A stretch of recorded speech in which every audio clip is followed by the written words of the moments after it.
All eyes are on Zimbabwe's new president as he goes about selecting a new cabinet to see whether he makes a break from the long rule of ousted Robert Mugabe.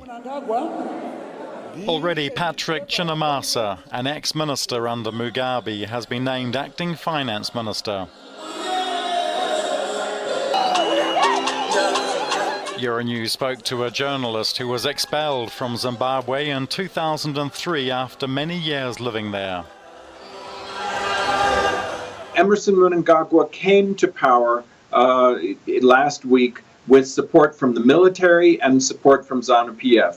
And it's unlikely that the appointment of Patrick Chinamasa is the first indication. It's unlikely he's going to change very much from military and Zanu-PF rule. In other words, it is going to be, one expects that it's going to be very similar to Robert Mugabe's rule with a few changes. There is an expectation that the economy will be better managed, so that Zimbabwe could reduce its high unemployment rate and it could return to something like the prosperity that it used to enjoy.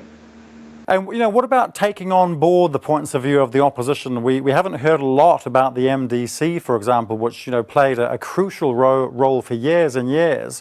And there's international pressure. We hear about grand coalitions in Germany and other places. Is that going to be taken on board, or is it really the ruling party and that's it? Well, remember, Mnangagwa did not come to power through a coalition. He came to power as I said, through support from the military and from Zanu-PF.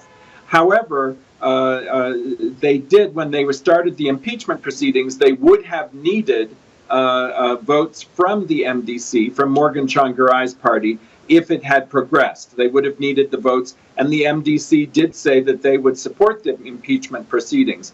We can expect in the new cabinet that there will be a few appointments, including Morgan Tsvangirai himself and perhaps a couple of others in the new government. But Morgan Tsvangirai's party has been fractured. It's been very riven by factions, and also Morgan Tsvangirai himself is not well.